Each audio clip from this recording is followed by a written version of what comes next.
SpaceX and Tesla are by far, the most amount of like brain cycles.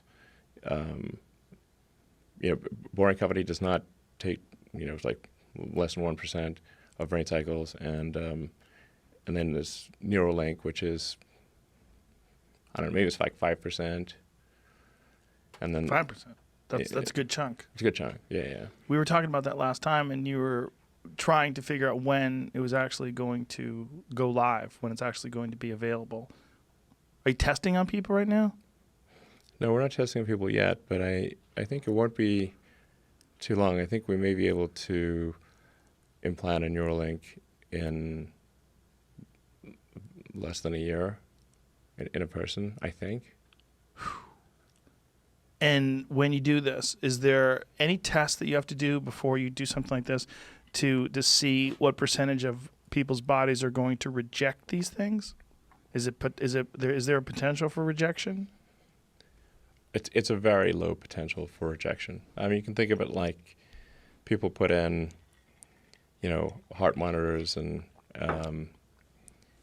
things for epileptic seizures and deep brain stimulation. Obviously, like artificial hips and knees and that kind of thing. So the probability of, it's well known like what will cause rejection and what will not. It's definitely harder when you've got something that is sort of reading and writing neurons. That's generating a current pulse and reading current pulses. That's a little harder than say a passive device, but it's still very doable. And there are people who have primitive devices in their brains right now. What kind of devices?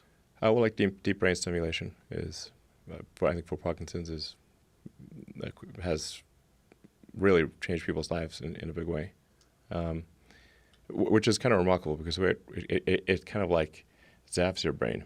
It's like kicking the TV type of thing. And you think like, man, kicking the TV shouldn't work. It does sometimes. Yeah. The old TVs. It did. My grandpa used to slap the top. For sure. Yeah. It would work sometimes. Yeah. So there's deep brain stimulation implanted devices in the brain that have changed people's lives for the better, like fundamentally. Well, let's talk about what you can talk about to what NeuroLink is, because the last time you were here, we really couldn't discuss it. And then there was a press release or something that sort of outlined. Yeah, sure. That had happened quite a bit after the last time you were here. So what exactly is it? How do you do what happens if someone ultimately does get a NeuroLink installed? What will take place? Well, for version 1 of the device, it would be basically implanted in your skull. So, but it would be flush with your skull. So you basically take out a chunk of skull, put the NeuroLink device in there. You'd put the electrode. You'd insert the electrode threads very carefully into the brain, and then you stitch it up, and you wouldn't even know that somebody has it. So then it can interface basically anywhere in your brain. So it could be something that helps cure, say, eyesight, like returns your eyesight, even if you've like lost your optic nerve type of thing. Really? Yeah, absolutely. Hearing, obviously. Pretty much anything that it could, in principle, fix almost anything that is wrong with the brain, and it could restore limb functionality. So if you've got interface into the motor cortex, and then an implant that's that's like a microcontroller in your muscle groups, you could then create a sort of a neural shunt that restores somebody who's a quadriplegic to full functionality, like they can walk around, be normal. Whoa. Yeah. So maybe slightly better. Slightly better over time. Yes. You mean with future iterations? Yeah. Like the $6 million man. Although these days that doesn't That's seem like cheap. much. Yeah. Yeah. $6 billion man. Yeah. So the hole would be small. How big would the hole be that you have to drill and then replace with this piece? It's only one hole? Well, yeah, the device we're working on right now is about an inch in diameter. And your skull's pretty thick, by the way. So skulls are. Mine is, for sure. It might actually literally be. I mean, if you're a big guy, your skull is actually fairly thick. Skull's is like 7 to 14 millimeters. So That's probably a couple of inches. a half inch, half inch thick skull ish. Yeah. So that's a fair bit of our we got quite a coconut going on there. It's not like some eggshell. Oh yeah, I believe you. So you basically implant the device. And so it would be like a 1 inch square, or 1 inch in diameter. Yeah, So an inch circle, like a circular.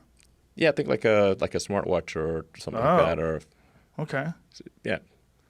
Okay, so you take this 1 inch diameter, like ice fishing, right? You ever go ice fishing? No, but I'd like to. It's great. Yeah. It's really fun. Yeah. So you basically take an auger and you drill through the surface of the ice. Yeah. And you create a small hole, and Yep. you can dunk your line in there. So this is like that. You're ice fishing on the top of your skull, and then you cork it. Yeah, and you replace that, say, 1 inch diameter piece of skull with this NeuroLink device, and that has a battery and a Bluetooth and a inductive charger, and then you also got to insert the electrodes. So the electrodes are very carefully inserted with our robot that we developed. It's very carefully putting in the electrodes and avoiding any veins or arteries. So it doesn't create trauma. So through this 1 inch diameter device, electrodes be inserted, and they will find their way like tiny wires, basically. Tiny wires. Tiny wires. And they'll find their way to specific areas of the brain to stimulate? No, you literally put them where they're supposed to go. Oh, okay. Yeah, you should insert. How long will these wires be? I mean, they usually go in depending on where it is, 2 or 3 millimeters. So they just find the spots. Yeah. Wow. And then, then you put the device in, and that gets that replaces the little piece of skull that was taken out, and then you stitch up the hole, and you just have a little scar, and that's it. Will this be replaceable or reversible? Yes. Like if someone can't take it anymore? Yeah, I'm too smart. I can't take it. Yeah, you can totally take it out. And what is besides restoring limb function and eyesight and hearing, which are all amazing, is there any cognitive benefits that you anticipate from something like this? Yeah, I mean, you could for sure. I mean, basically, it's a generalized sort of thing for fixing any kind of brain injury in principle, like if you've got like severe epilepsy or something like that, it could just sort of stop the epilepsy from occurring. Like it could detect it in real time and then fire a counter pulse and stop the epilepsy. I mean, there's a whole range of brain injuries. Like somebody gets a stroke, they could lose the ability to speak. That could also be fixed. So if you've got like stroke damage, or if you lose, say, muscle control over part of your face or something like that, I think. And then when you get old, you tend to, if you get Alzheimer's or something like that, then you lose memory, and this could help you with, restoring your memory, that kind of thing. Restoring memory. And what is happening that's allowing it to do that? Like the wires, these small wires, are stimulating these areas of the brain, and then is it that the areas of the brain they're losing some sort of electrical force? Like what is happening? Yeah. Yeah. So it's like think of it as like a bunch of circuits, and there's some circuits that are broken, and we can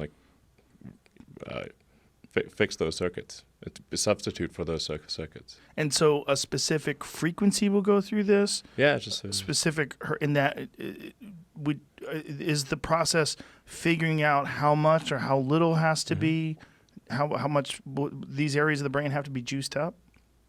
Yeah, I mean, there's still a lot of work to do. So when I say, we got a shot at probably putting in a person in, within a year. I think that's exactly what I mean. I think we have a chance of putting input in someone and having them be healthy and restoring some functionality that they've lost. The fear is that eventually you're going to have to cut the whole top of someone's head off and put a new top Sure. with a whole bunch of wires if you want to get, the real turbocharged version, the P100D of brain stimulation. I mean, ultimately, if you want to go with full AI symbiosis, you'll probably want to do something like that. Symbiosis is a scary word when it comes to AI. It's optional.